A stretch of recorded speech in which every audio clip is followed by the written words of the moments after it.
Welcome all. In this lecture we will see dbScan algorithm. We have already discussed k-means and k-medoids algorithms, which are partitional algorithms. So they cluster points based on distance between the centroid and other points. So unlike partitional clustering algorithms, density based clustering considers dense regions in data space as clusters. That is, it is based on the concept of density. That is, if you have dense set of points, they are considered as clusters. So if you consider this figure, this is one cluster and these are different clusters. Similarly, in this case, there are dense points are considered as clusters. So this is not possible in case of k-means or k-medoids. So in density based clustering, you can identify clusters of any shape. So here we can find that points that are densely populated belongs to a cluster. So this density based clustering can identify different shapes of clusters, which is not possible when you use k-means or k-medoids algorithm. So this is the specialty of density based clustering. It can find any arbitrary shape clusters. Also, it can identify noise points or outliers. That is, clusters that do not belong to any clusters can also be identified as noise or outliers. Now, dbScan algorithm is one of the density based algorithms. The full form is density based spatial clustering of applications with noise. This is what dbScan means. And here, as I told before, it is based on the density, that is, clusters are dense regions separated by sparse regions. Dense region means a region where points will be more than a minimum threshold. So we will be defining a minimum threshold value, and a dense region is a region in which there will be more than a minimum number of points. And this algorithm finds dense regions and it expands recursively. The cluster will be recursively found by finding the dense regions, and the dense regions will be added to the clusters. So this helps to find arbitrary shaped clusters, that is, clusters of any shape.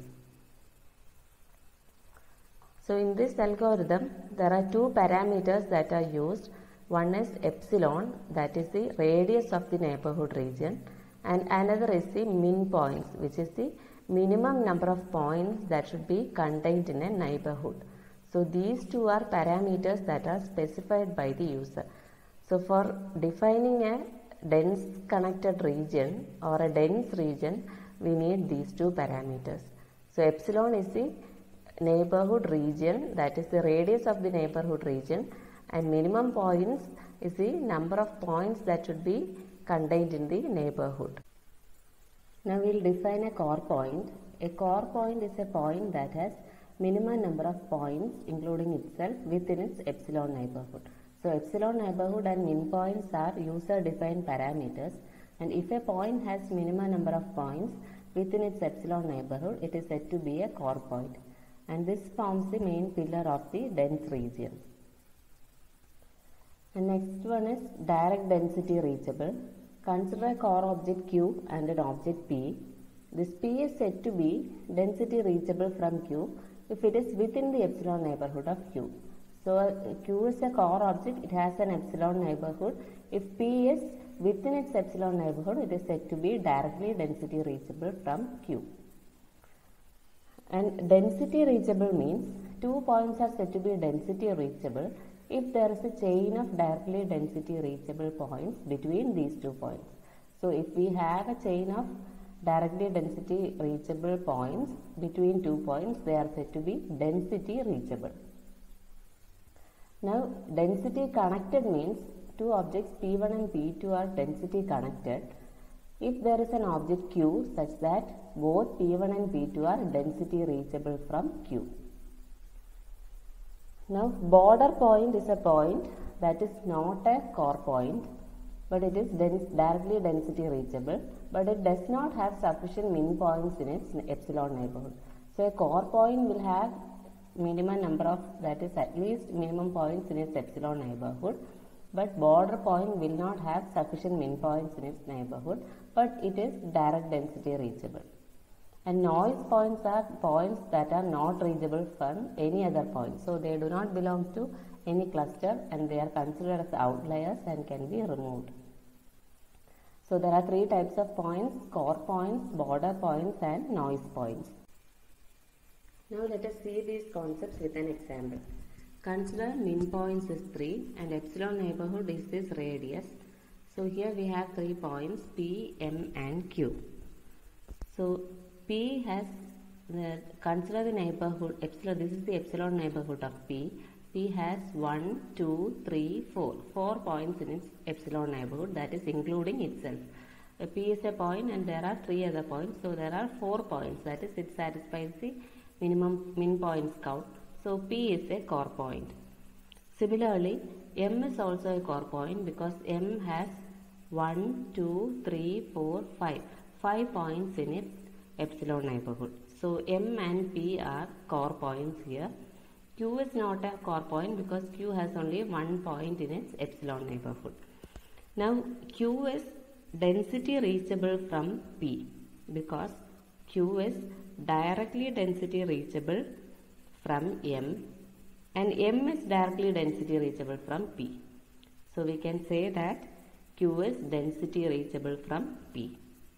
But P is not density reachable from Q because Q is not a core object. See, it is not a core point because it doesn't have minimum points. Here P and M are only core points and Q is Q is density reachable from P because M is density reachable from P and M is density reachable from Q. But the vice versa is not possible because Q is not a core object. So this is the case in this case, and in this cluster we have points S, O and R.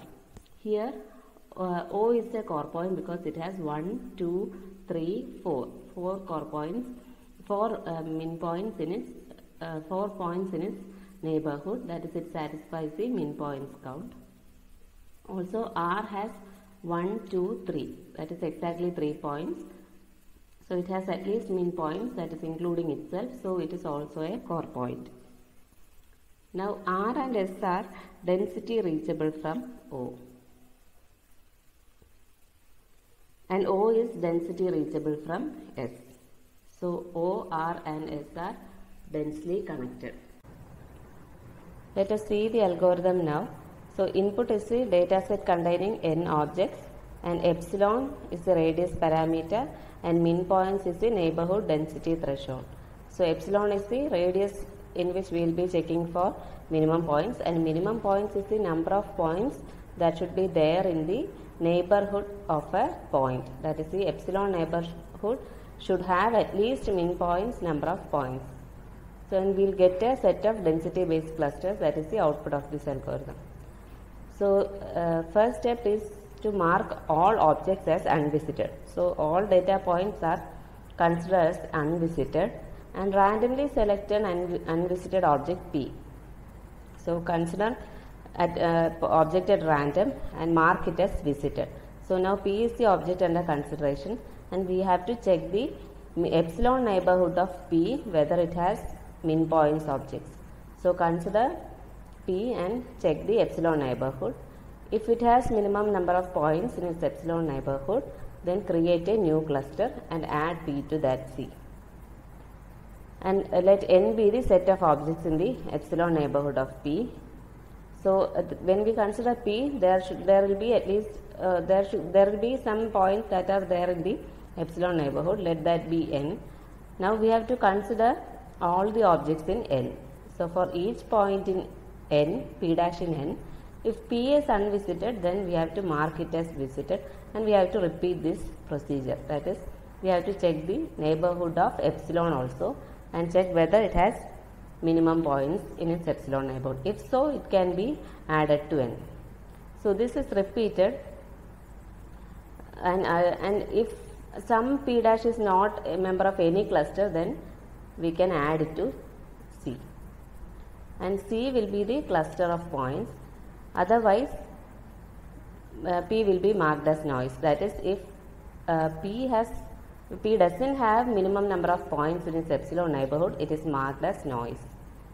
So this has to be repeated until no object is unvisited. That is, we will be randomly selecting one point, and with that point we will be creating clusters by expanding the epsilon neighborhood and adding points in the cluster.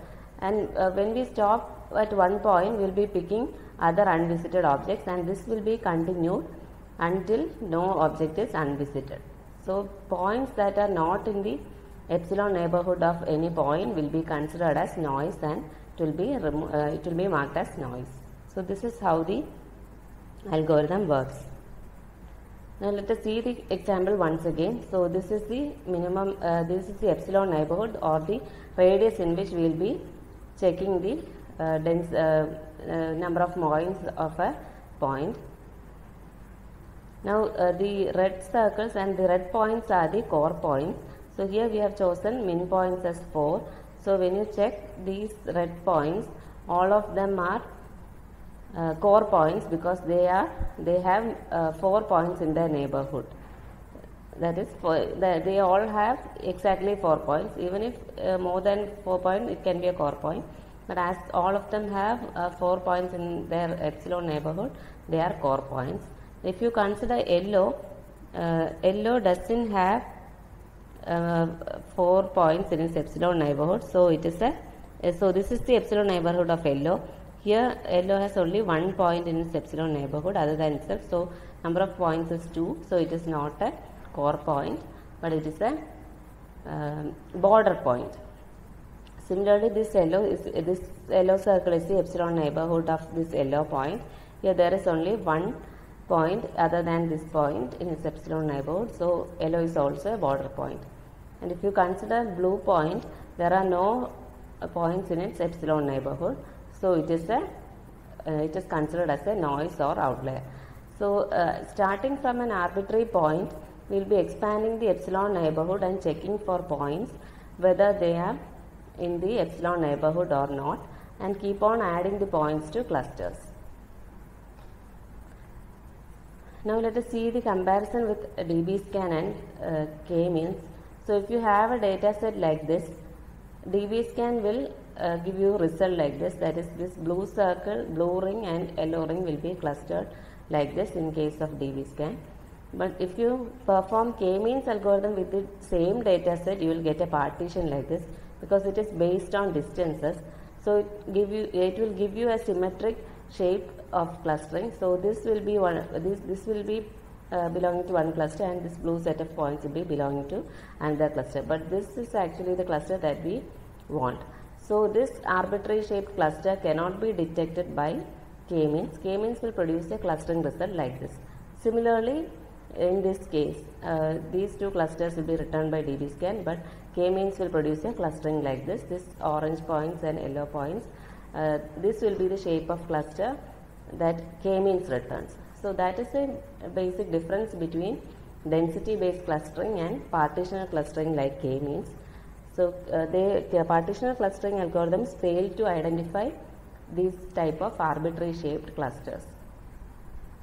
So you can go to this site and check for visualization of k-means and dbScan.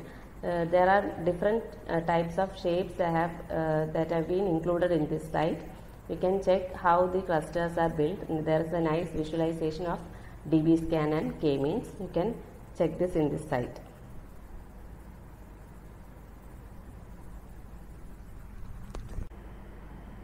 So this is the visualization that you have in this site. So here we have red as one region, blue as another dense region, and there are 2 more regions, dense regions.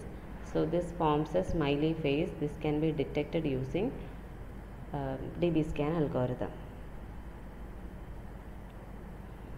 If you run k-means algorithm with the same data, you get the result like this.